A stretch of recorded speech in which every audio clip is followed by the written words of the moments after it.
Функционално Куманово е еден од столбовите на програмата на Ред за Куманово. Независниот кандидат за градоначалник на општина Куманово Горан Стојковски Диро смета дека сообраќајниот метеж во градот е резултат на популистички и ефтини решенија.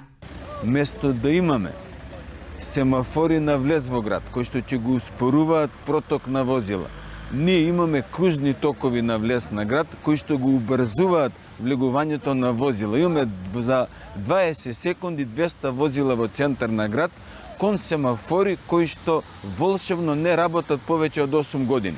И правиме хаос, затоа што решенијата не ги донесуваат стручни сообраќајни инженери, туку еден хегемон кој што владее моментално во Куманово и кој што сака да биде крал на Куманово, а не градоначалник, без да се консултира со стручната фела за било кое решение. Имате моментално понуда на цели 100 метри разлика. За дел ќе се наплаќа паркинг, на цели 100 метра понатаму нема да се наплаќа паркинг.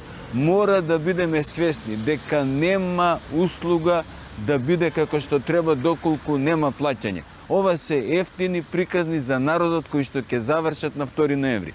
Исто така можете да видите дека за 40 дена Куманово можело да функционира како што не функционира претходни 8 години. Што и да спомнеме, се обидуваат да решат.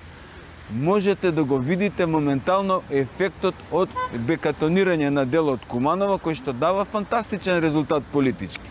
Замислете, ако дел од тие средства беа употребени да се обнови театарот, да се обнови пионерскиот дом, да се обнови Соколана, кој што минимум треба да е музеј на спорт, можете да замислите каков бенефит ќе имавме за младите луѓе.